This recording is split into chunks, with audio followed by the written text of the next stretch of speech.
Hi, I'm Sterling, and you're learning American English with me. I'm in a storytelling mode. I made a couple of other story videos, and I want you to focus in this video on the use of past tense, because when you tell a story, you're using the past tense, but there are different inferences,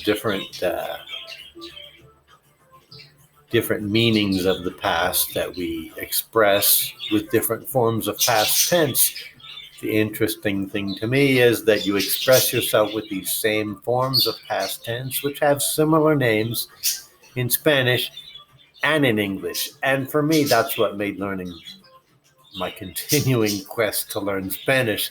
That's what gave it its first initial simplicity, was recognizing the similarities in the verb tenses. But I want to tell you about buying a house. Our experience of buying a house here has been a long and arduous task, a very involved task, including a lot of hard work. Not necessarily hard work, follow-up work, a lot of investigation. We weren't sure when we got here. I arrived here in January of 2019, and I stayed in an Airbnb for a month. We still had possessions, belongings back in Florida. And my wife arrived sometime later. And at that point, we moved to a rental house. I have a friend who owns a house, and it happened to be in Tezistan. If you're familiar with Guadalajara, you may know that Tezistan is not near the center of town. And if you have work centered around downtown Guadalajara or Tlaquepaque or any place in that other side of town, it's not a convenient place to live. I also was not aware. I did not know what actual regular rental prices would be for various types of houses. I didn't get a bad deal from my friend, but I found out later I could have been paying less rent and living in a more convenient area of town. But it was a nice experience. I really enjoyed Tezistan. It's almost rural. It's almost separated from Guadalajara. It's part of Guadalajara, but it's not part of Guadalajara. It's very interesting. But after we evaluated our financial situation, after a few months, we decided, okay, we had a 1-year lease on this rental, which would run out in January of 2020.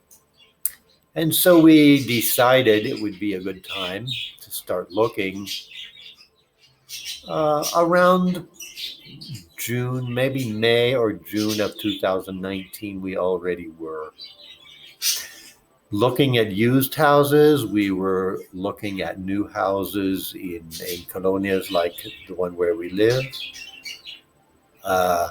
We were trying to decide if we wanted to buy an individual house with its own security gates in its own yard, or if we wanted to live in a fraccionamiento where there is internal security, which is actually the choice we made. We live in Las Terrazas. Las Terrazas is on the hill with all the radio towers, Cerro del Cuatro. And Las Terrazas is very nice. It has, by the time it's finished, it will have about 3,000 residences. We're very happy with our choice, except the process of purchasing a house has become very long.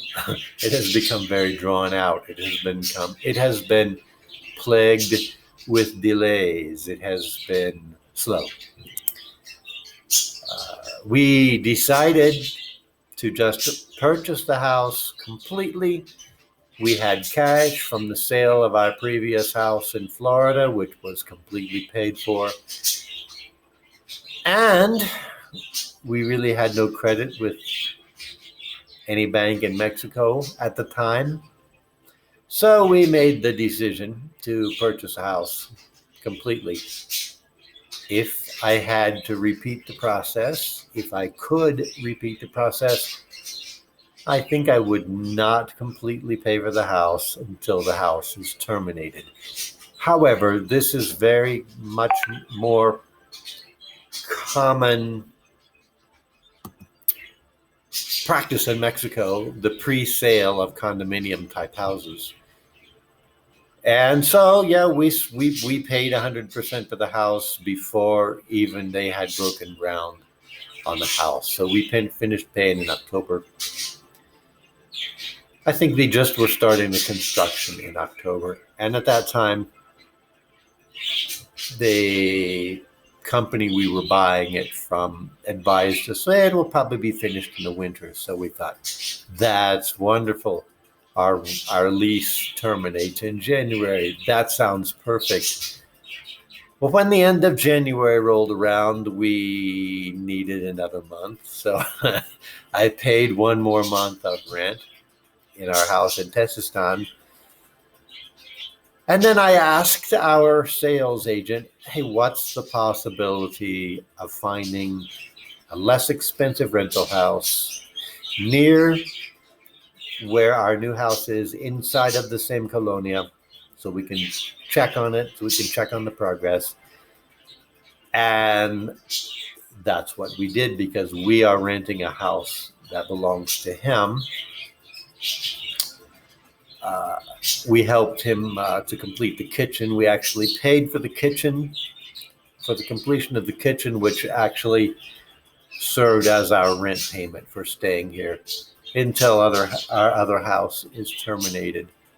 The termination of the other house has been a long, drawn-out process, because I don't want to sound like I'm complaining about Mexico. I have one friend who accused me sort of complaining about Mexico. If you don't like Mexico, you should go back home.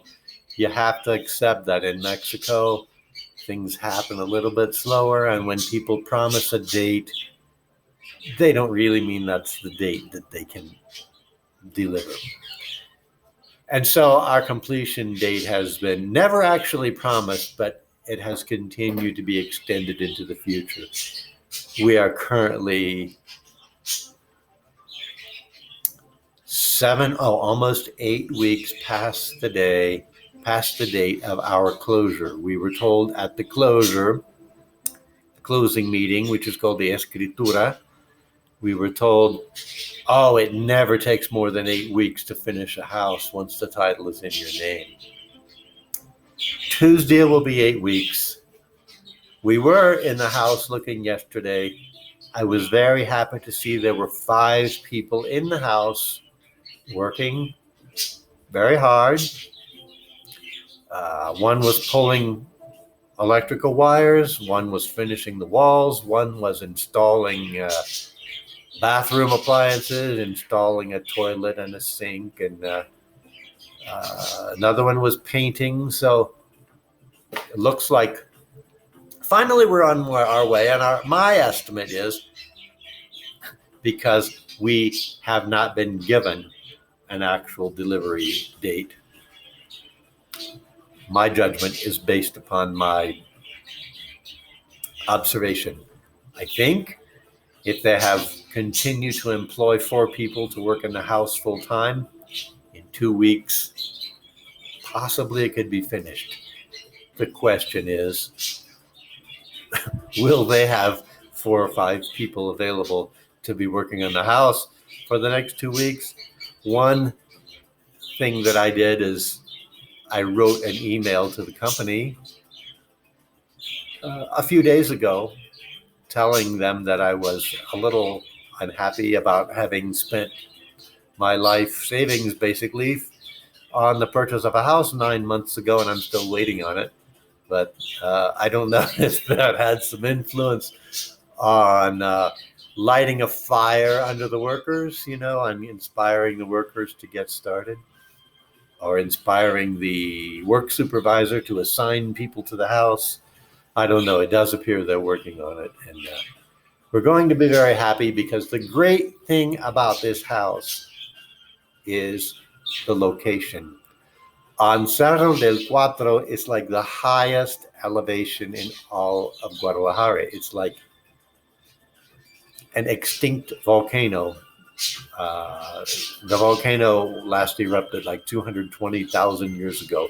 So it's not really a volcano, but it's one of several protruding volcano-like mountain structures in this area of town. We're at probably the highest elevation that any residences will be built on. It's the highest street in our colonia. It's just underneath the radio towers. It's a fantastic view up there. The air is cool. There's always a nice breeze. And I feel like possibly during the rainy season, which is right now, it's raining less up there. Right now we live in walking distance. I walk up there in about 20 minutes with the dog to check on the status of the house all the time. So I hope, we hope that in a few short weeks we will be living at the top of the hill, at which time we will be having a party. So I'll keep you informed. That's my house story. I probably left out some details, but that's okay. This is just to give you something entertaining and interesting to listen to, more exciting than grammar and the practice of grammar rules. Just listen for the grammar rules. Think about the grammar rules. Think about why I used the verb tenses that I did as I was speaking.